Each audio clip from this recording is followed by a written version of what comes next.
Hey everybody, I want to talk about one of the many reasons why you cannot talk your way out of a conflict or an argument with somebody who's a narcissist or borderline.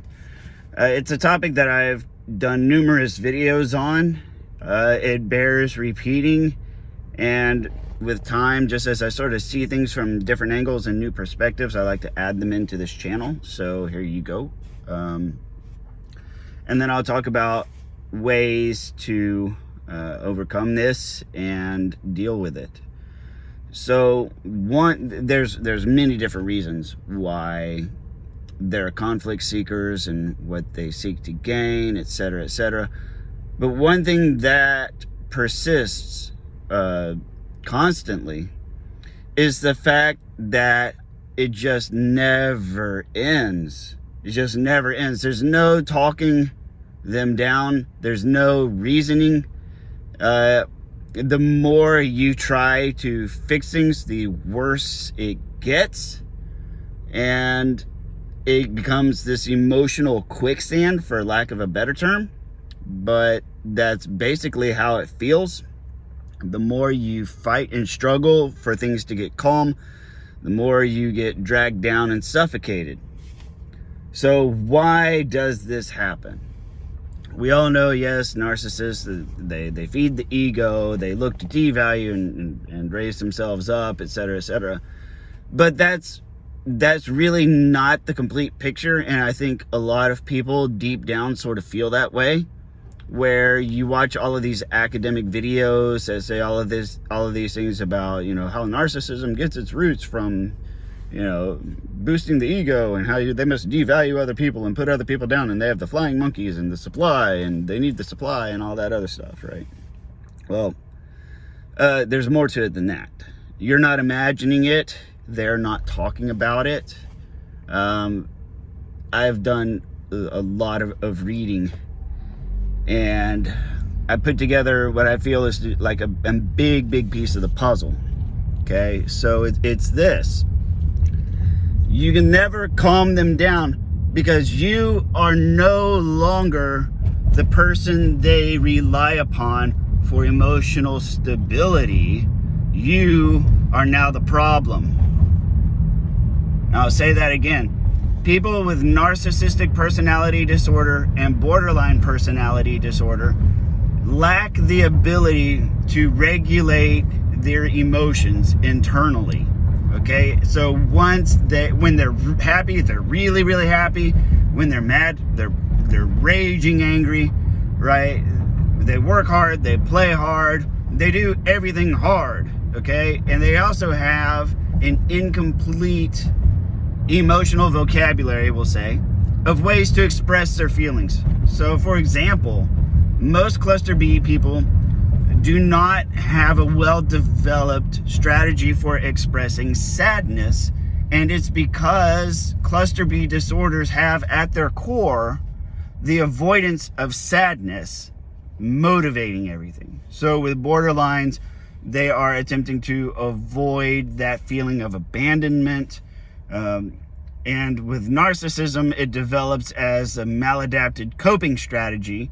As if I'm the most awesome person ever, well then everybody will love me, right? And so that's how they gain acceptance. So they all have avoiding sadness at their core, and as a result, they have very poor, if no, expression of sadness in their repertoire. And if you think about it, it makes sense, because then they would have to feel it. And as a result, they substitute anger, because they would rather be angry than sad. And so when you're going through a high emotion scenario with an individual with a cluster B disorder, you're gonna get a lot of everything but sadness and remorse, because that is what they are avoiding. They will not go into that frame of mind. Meanwhile, you're in it all the way, and you can't do anything about this because you are no longer who they turn to for emotional support, for emotional management. You're no longer the other, If it's a borderline, you're no longer the favorite person. If it's a narcissist, you are no longer the constant adoration tool. Okay? And so, because of that, you will no longer be able to help them calm down and regulate their emotions like you used to, because they have fired you in that sense, and they will not rehire you. And chances are good that up until this point, you've had a few cases where they suddenly looked like they were going to fire you and then changed their mind, right? But then it was all downhill from there. Well, that's why this dynamic exists. You can't calm them down. You can't tell them it's going to be okay, because you're no longer that person. Okay?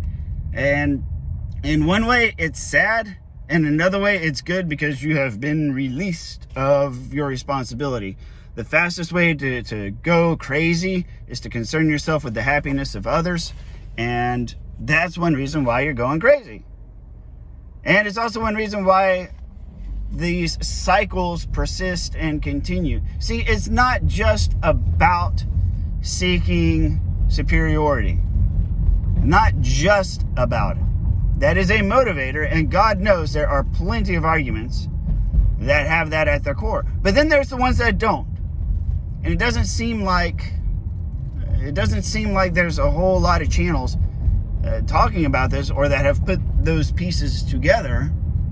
And I think it's very important to recognize this and understand this. And that's one reason why it's so critical to go no contact and stay no contact. And as I always say, force them to replace you. They're like a gypsy curse. You can't get rid of them. You can only give them to somebody else. This is why. This is absolutely why. Because you will never be able to help them regulate their feelings. Not anymore. Maybe you used to, but not now. And that's why it doesn't work. That's why you'll hear them say all the time, no, don't do that. No, we're not doing that, right? Whenever you go into your usual management, dialectical behavioral therapy, you end up being their therapist, right? All the time, getting them to talk things out. Right? Well, they fired you. It's not going to work. Okay? So, what do you do about this? Well, as so many videos and so many channels say, you go no contact, and that helps a lot. It's very, very difficult to do. And unfortunately, so many people think that they're dealing with a rational person, that it's very easy to believe that going no contact causes bigger problems. And it does in the short term, in many cases. You're not imagining that. In many cases, it is not a good move short term to go no contact. Right? I hear this over and over. Well, yeah, no contact's fine and great and all, but we have children. Yes. And you also get to see your children, and you talk to your children. Okay? And you just tell them, look, I'm sorry, mommy and daddy are not getting along right now. So, but that's fine. Let's not let that impact our relationship. Okay? And we don't need to talk about it, because mommy and daddy aren't getting along right now, but it won't be forever. Sooner or later, mommy and daddy are going to get along. It's just not going to happen right now. Sorry, but that's the unfortunate truth, and I still love you. But things are chaotic with mommy and daddy right now, right? So you handle that with your children, okay? There is no co-parenting with narcissists, right? The other thing you can do, as I've mentioned before, is the no good Scotsman, right? Where the no good Scotsman argument is a fallacious argument. It's meant for, it's a triangulation, really, where the notion is no good Scotsman would ever do blank, right? So in the case of parenting, you can say no good mother would ever do blank. Whatever it is they're doing, no good mothers do that, no good fathers do that. and you know it, right? And you pound that in there, and then you shut the hell up and you go no contact, right? That one works really well. If you have to say something, tell them that they're not a good Scotsman, and then shut up. And that tends to get them to self-correct. You know, and yeah, I had something else.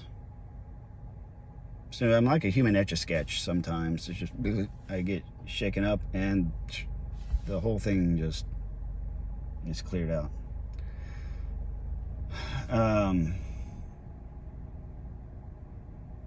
Damn it. Oh, yeah, no, right?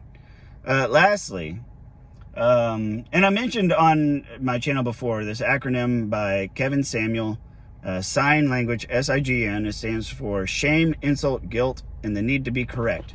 Okay? These are the hallmarks of manipulative language. That's why he has that acronym, that construct. It makes a lot of sense. Sign language. If you're talking to somebody and you begin to feel shame, feel insulted, or feel guilted, those are your 3 hallmark signs of manipulative language. And it's a telltale sign you're being manipulated. Learn it, learn it, learn it, learn it, learn it. Sign language. Not everybody likes Kevin Samuel. That's okay. He comes across as a narcissist. He probably is.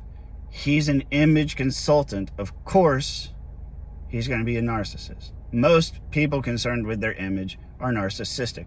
That doesn't necessarily mean they're NPD. I mean, I don't make armchair diagnoses like I used to. But yeah, I mean, he's an image consultant and a dating coach. And so, yes, he comes across as a narcissist, and he probably is, because women reward men for narcissistic behavior with sex. It's true, unfortunately. But women, you know it's true, and it's unfortunate, but it does happen.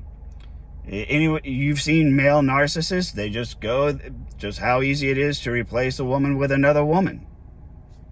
It is. The more narcissistic you are as a man, the more women you get. Plain and simple.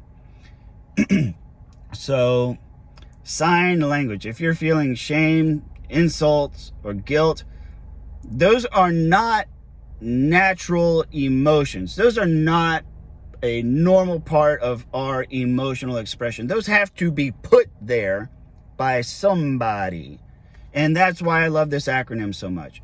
If you're feeling shamed or insulted or guilt, those feelings are put there by someone to make you do something, and you need to stop. And whatever it is your initial reaction is, don't do it, because that's what they're going for. And when you don't do it, what you'll notice is that the rhetoric ramps up and changes shape and changes form. This is also one reason why I tell people to always give your default answer of no. Whatever it is, no. Make people work for a yes. Normal people can handle a no. Normal people do not give a flying fuck if your answer is no. It's like, no, okay, thought I'd ask. Right? That's it. Right? You accept no as an answer, don't you? So why can't other people? Oh, because they're trying to get something out of you, and it feels like a personal attack and a rejection to be told no. Right? This is why it's such a great diagnostic tool to find out if you're with a toxic person. You tell them no. Right? But I'm digressing just a little bit. So keep your eyes out for sign language. And once you recognize the sign language is being used, you get the hell out of there. You tell them they're not a good person and they know it. And then you shut the hell up. Let that resonate in their head. And understand that you will never be able to help them calm down and regulate their emotions again. Because quite frankly, they fired you. So why in the hell do they still want you to clock in? That is the most maddening part of all of it. They fired you for being their, they fired you from the position of being their emotional regulator. You can no longer perform that, but they still want you to do all the work. But at the end of the day, it doesn't work. You can't fire someone and expect them to show up to work. And that's the frustrating part. And you do it because you love them, unfortunately. And they take full advantage of that, even intentionally or unintentionally. And it's on you. See, because I think a part of it is they still want that result. They want for you to be able to calm them down, to help them feel better, to get them back to a happy state. But they can't do it because the problem is with you now. They don't have anybody else that can help them feel better about this situation. And even once they do find another emotional regulator, it's really damn hard to make somebody feel good about a divorce or a breakup or whatever the problem is. It's really hard for somebody who is not involved in a situation to help somebody feel better about the situation. It's difficult. And it's unfair for somebody else. And this is one reason why they're so quick to just drop, discard you as, quote, as if you were nothing, and move on. And the truth of the matter is, it's fake. They're faking it. They're faking the strength. They hurt. They do hurt. So just know that. And in most cases, in other cases, I'll say this. Okay. So maybe just take all those words out and replace them with different words. Okay.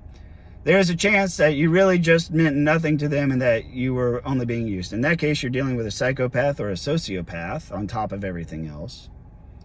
And you never were anything to that person. It's sad. It sucks. It hurts. Learn, and never again be that person. Never again. Tell yourself never again. Not until you sit down, read a lot of good books, learn, and heal. When you're content to sit in an empty room in a chair with a goldfish and a puppy, you're happy, you're ready to be in a relationship. So that's all I got. Thank you very much for listening. Do please like, comment, or share, and I'll see y'all on the next video.